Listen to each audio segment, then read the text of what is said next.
শুরু আল্লাহর নাম নিয়ে, যিনি বড় মেহেরবান, নেহায়েতই দয়ালু। হালিমার বাচ্চা ছেলেটা তার দুধ ভাইয়ের সাথে কিছু ভেড়া নিয়ে বাইরে তাঁবুর পেছনে খেলছিল। হঠাৎ হালিমার নিজের ছেলেটা দৌড়ে দৌড়ে হালিমার কাছে এলো।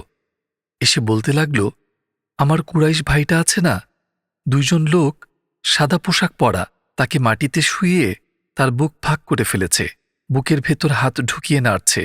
অদ্ভুত এই কথা শুনে হালিমা ও তার স্বামী হারিথ বের হয়ে এলেন। দেখলেন বাচ্চাটি চুপ করে দাঁড়িয়ে আছে, মুখটা ফ্যাকাশে হয়ে আছে। ভীত বিহ্বল বাচ্চাটিকে তারা কাছে টেনে নিলেন। জিজ্ঞেস করলেন, কি হয়েছে বাবা? মক্কার কুরাইশ গোত্রের অদ্ভুত সুন্দর এই বাচ্চাটি হালিমা ও হারিথ দম্পতির পরিবারের সাথে আছে একেবারে শিশু বয়স থেকে। হালিমা আল সাদিয়াহ এবং হারিথ ইবনে আল উজ্জাহ দম্পতি আল হাওয়াজিন গোত্রের একটি উপগোত্র বনু সাদ থেকে। মক্কার দক্ষিণ পূর্ব দিকে শহর থেকে বেশ দূরে গভীর মরু অঞ্চলে এই গোষ্ঠীটির বসবাস। বাচ্চাদের লালন পালন করবার ব্যাপারে বেশ সুখ্যাতি আছে বেদুইন এই গোত্রটির। শহুরে আরব সমাজের অভিজাত পরিবারগুলোর মাঝে তখন শিশুপুত্রকে জন্মদানের পরপরই বেদুইন পরিবারের সাথে বড় হতে দেওয়ার একটা সামাজিক রেওয়াজ চালু ছিল। সে সময় মক্কা ছিল আরবের অন্যতম ব্যস্ত বাণিজ্যিক কেন্দ্র।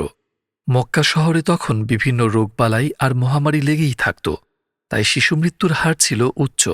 সে কারণে আরব পরিবারগুলো জন্মের পরপরই শিশুপুত্রকে শহর থেকে দূরে কোনো মরু অঞ্চলে পাঠিয়ে দিত, যেখানে তাদের সন্তানটি ছোটবেলা থেকেই প্রাকৃতিক পরিবেশে শক্ত সমর্থ ও রোগমুক্ত হয়ে বেড়ে উঠতে পারে। খোলা মরু প্রান্তরের বিশুদ্ধ বাতাসে শিশুকাল থেকেই যাতে হয় তার আত্মার পরিচর্যা। যে সময়টার কথা বলা হচ্ছে সে সময়ে খুব কম সংখ্যক আরব লিখতে ও পড়তে পারত। সে কারণে বাচনভঙ্গিমার সৌন্দর্য ছিল আরব সমাজে একটি সর্বজন বিদিত গুণ। কারো কথাবার্তা বলবার ধরন এবং শব্দচয়নে যদি মুনশিয়ানা থাকত, তাহলে আরব সমাজে তার সম্মান ও কদর বেড়ে যেত। আর কবি হলে তো কথাই নেই। কথ্য কবিতা ছিল আরবদের সবচেয়ে পছন্দের বিনোদন। কবিদের রীতিমতো সমাজের সেলিব্রিটি হিসেবে গণ্য করা হতো। সে সময় শহরের অভিজাত পরিবারের বাবা মায়েরা চাইতেন তাদের সন্তান বড় হয়ে কথাবার্তায় মার্জিত হোক, আর পরিবারে একজন প্রখ্যাত কবি থাকাটা সঙ্গত কারণেই সে সময় বেশ গর্ব আর সম্মানের ব্যাপার ছিল। আর বেশিরভাগ সময়ই দেখা যেত সবচেয়ে উত্তম কবি তারাই যারা শহর থেকে একদম দূরে দূরে যে মরুগোত্রগুলো রয়েছে তাদের মাঝ থেকে উঠে এসেছে। এর কারণ এই মরুগোত্রগুলোর বেদুইনরা কথা বলতো খুব শুদ্ধ ভঙ্গিতে, ঠিক যেন পদ্মের মতো করে। কবিতা আবৃত্তির ভঙ্গিতে তারা কথা বলে যেতে পারত। প্রাকৃতিক পরিবেশে মরুর খোলা হাওয়ায় সুস্থ সুঠাম হয়ে বেড়ে ওঠা এবং কথাবার্তায় মার্জিত হওয়া, এইসব প্রয়োজনীয়তা থেকেই বনু কুরাইশ গোত্রের সাথে বনু সাদ গোত্রের গড়ে উঠেছিল বিশেষ একটি সম্পর্ক। কুরাইশ গোত্রের অভিজাত রমণীরা সন্তান জন্মদানের পর তাদের বাচ্চাটিকে কয়েক বছরের জন্য বনু সাদ গোত্রের কোনো মহিলার পরিবারে দিয়ে দিতেন, যার নিজেরও সদ্য সন্তান হয়েছে। কুরাইশ গোত্রের সে সন্তান বনু সাদ গোত্রের মহিলার দুগ্ধ পান করে বড় হতো। প্রতি বছর নিয়মিত বনু সাদ গোত্রের সদ্য মা হওয়া মহিলারা মক্কার পথে দল বেঁধে যাত্রা করত কুরাইশ বংশের মায়েদের সাথে দেখা করবার উদ্দেশ্যে। উদ্দেশ্য থাকত মক্কায় তাদের সাথে দেখা করে ফেরার পথে অভিজাত বংশের কোনো বাচ্চাকে নিয়ে আসা। সে বছর এমনই একটি দল বনু সাদ গোত্র থেকে যাত্রারত ছিল মক্কার পথে। সে দলে হালিমা ও হারিথ দম্পতিও ছিলেন, যদিও বছরটা এই দম্পতির একেবারেই ভালো যাচ্ছিল না। বছরটি ছিল শুষ্ক খরার, তপ্ত আবহাওয়া, নির্মম স্তব্ধ মরু অঞ্চল। দরিদ্র হালিমা ও হারিথ দম্পতি বনু সাদের একটা দলের সাথে মক্কার পথে যাত্রারত ছিলেন। তাদের সম্বল বলতে ছিল একটি দুর্বল ধূসর রঙের মাদি গাধা আর জীর্ণশীর্ণ এক মাদি উট, যার মাঝে এক ফোঁটা দুধও আর অবশিষ্ট ছিল না। হালিমার নিজের সদ্যজাত পুত্র সন্তানটি সারা রাত খিদের চোটে কান্না করত, কিন্তু উনার মাঝেও বাচ্চাটির জন্য যথেষ্ট পরিমাণ বুকের দুধ ছিল না। মক্কা আসবার পুরোটা পথ দুর্বল ক্ষুধার্ত মাদি গাধাটা বারবার পিছিয়ে পড়ছিল দল থেকে। পুরোটা যাত্রাপথ ওনারা আশা করেছিলেন এক ফোঁটা বৃষ্টির। সামান্য 2-1 ফোঁটা বৃষ্টি হলে হয়তো ছিটেফোঁটা ঘাসের সন্ধান মিলত, যা খেয়ে মাদি গাধা আর উটনিটা কিছুটা শক্তি পেত। কিন্তু হালিমা ও হারিথ দম্পতির মক্কা আসা পর্যন্ত এক ফোঁটা বৃষ্টি হল না। মক্কা পৌঁছানোর পর তারা কুরাইশ বংশের নতুন মায়েদের সাথে দেখা করতে গেলেন। সেখানে আমিনাও ছিলেন তার সদ্যজাত শিশুটিকে নিয়ে। আর সব মায়েদের মতো আমিনাও তার বাচ্চাটির লালন পালনের জন্য কাউকে খুঁজছিলেন, কিন্তু বনু সাদ থেকে কেউই ওনার বাচ্চাটিকে নিতে চাচ্ছিল না। বাচ্চাটি এতিম, পিতৃহীন, আর আমিনাও আর্থিকভাবে সচ্ছল ছিলেন না। যদিও ব্যাপারটা এমন নয় যে বনু সাদের মহিলারা বাচ্চাটিকে এড়িয়ে যাচ্ছিল আর্থিক সম্মানই কম পাবেন এই চিন্তা করে। লালন পালন ও দুগ্ধ পান করাবার জন্য তারা কোনো আর্থিক সম্মানই আশা করতেন না। অর্থের বদলে এই কাজটি করা ছিল তাদের জন্য অসম্মানজনক। ওনারা যেটা চাইতেন সেটা হল কোনো একটি ছোট বাচ্চাকে দুধ পান করাবার মাধ্যমে অভিজাত কুরাইশ গোত্রের কোনো পরিবারের সাথে একটা সুদূরপ্রসারী সুসম্পর্ক। আরবদের কাছে দুধ মাতার মর্যাদা অনেক উপরে, তাই সেই সম্পর্কের সুবাদে বাচ্চাটির বনু সাদের দুধ মাতার পরিবার ভবিষ্যতে প্রভাবশালী কুরাইশ গোত্র থেকে পাবে বিশেষ কিছু সুযোগ সুবিধা, বিশেষ কিছু গোত্রীয় নিরাপত্তা। আরব সমাজ তখন আইনহীন এবং অরাজক। প্রভাবশালী গোত্রের নিরাপত্তা তখন অস্তিত্ব রক্ষার অতি প্রয়োজনীয় চাবি। কিন্তু পিতৃহীন এই দরিদ্র বাচ্চাটির কাছ থেকে তেমন কোনো কিছু পাওয়ার কোনো সম্ভাবনাই ছিল না। সাধারণত বাচ্চারা যখন বড় হয় এ ধরনের নিরাপত্তাজনিত সুযোগ সুবিধাগুলো বাচ্চাটির বাবা দিয়ে থাকেন। তখন আমিনার এই বাচ্চাটির কাছের পুরুষ অভিভাবক বলতে আছেন তার দাদা আব্দুল মুত্তালিব, কিন্তু সেটা সুযোগ সুবিধা পাওয়ার মতো যথেষ্ট কাছের কোনো সম্পর্ক না। আর ওনার তখন অনেক বয়সও হয়ে গিয়েছে। সঙ্গত কারণেই আমিনার বাচ্চাটিকে কেউ নিতে চাচ্ছিল না। বাচ্চাটি অভিজাত বংশের হলেও সে বছরের সবচেয়ে দরিদ্র শিশু ছিল এই বাচ্চাটি। তবে মজার ব্যাপার হল সে বছর বনু সাদ থেকে আগত দলটির মাঝে সবচেয়ে দরিদ্র ছিল হালিমা ও হারিথ দম্পতি। তারা তখনও কুরাইশ গোত্র থেকে লালন পালন ও দুগ্ধপান করাবার উদ্দেশ্যে নিজেদের জন্য কোনো বাচ্চা ঠিক করতে পারেননি। তাই শেষ পর্যন্ত ব্যাপারটি গিয়ে এমন দাঁড়াল যে অভিজাত কুরাইশ গোত্রের সবচেয়ে গরিব বাচ্চাটির লালন পালনের জন্য কেউ নেই, আর বনু সাদের দলটিতে সবচেয়ে গরিব দম্পতিটির কাছে কোনো বাচ্চা নেই।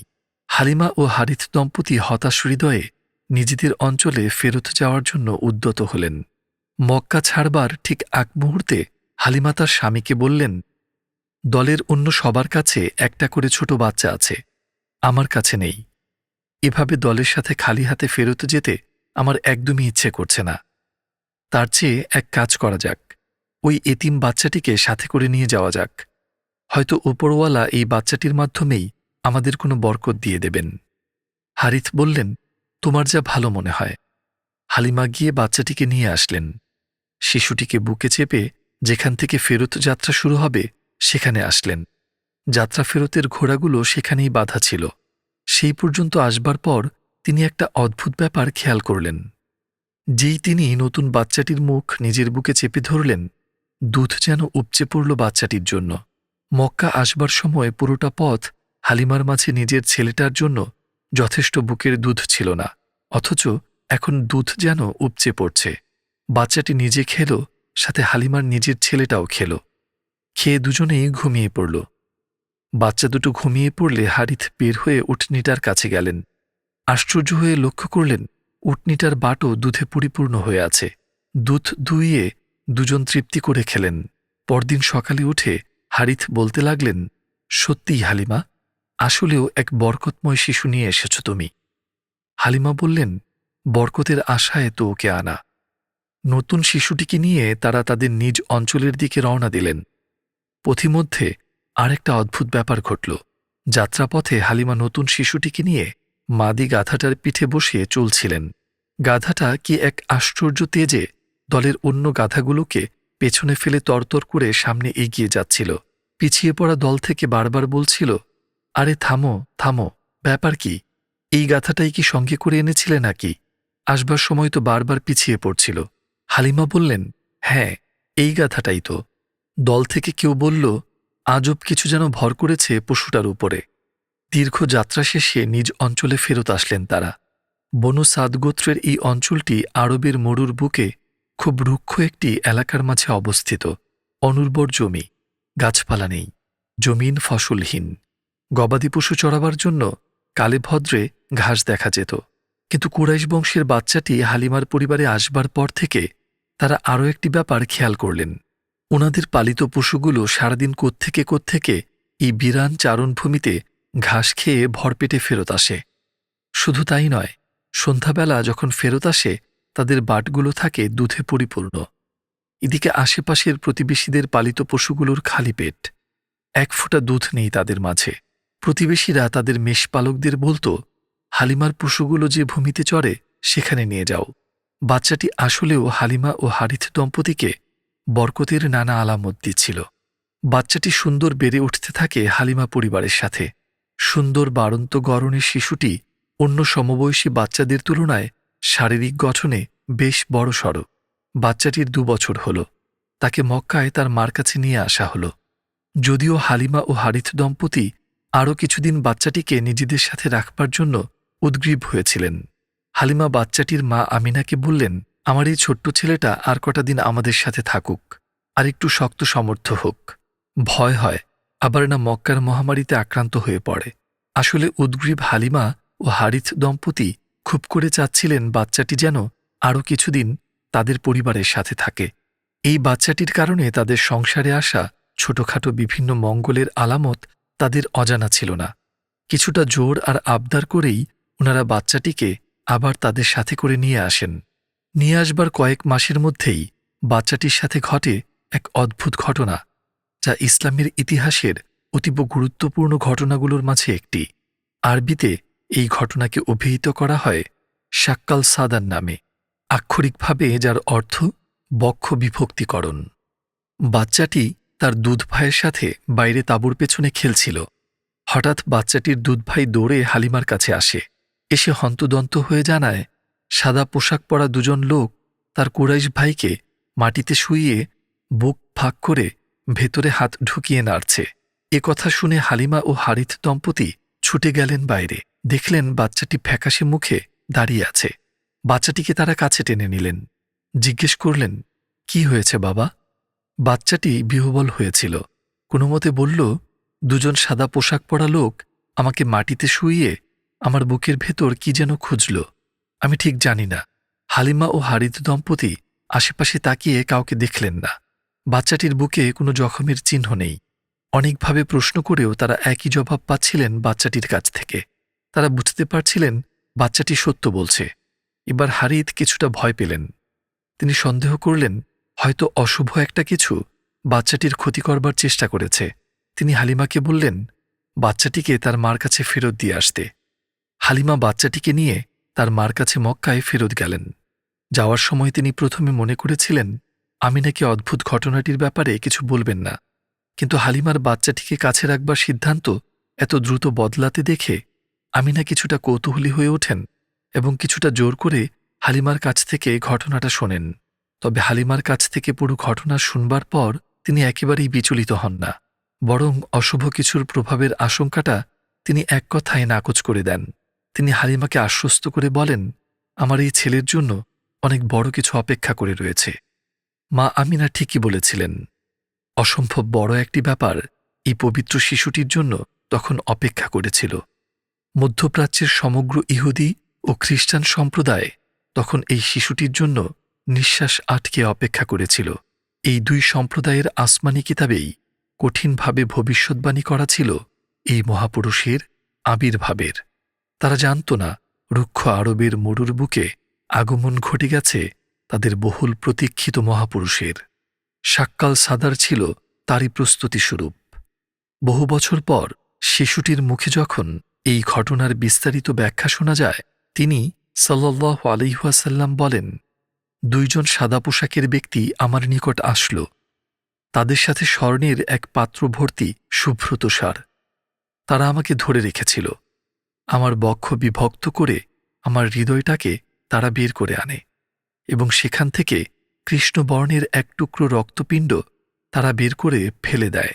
তারপর তারা আমার হৃদয় ও অন্তঃস্থল শুভ্র তুষারে ধৌত করে। সত্যিই তো, শুভ্র তুষার স্নাত এই পবিত্র হৃদয়কে পরম করুণাময়ের নির্দেশে ভবিষ্যতে জয় করতে হবে আরও অনেক অনেক কিছু।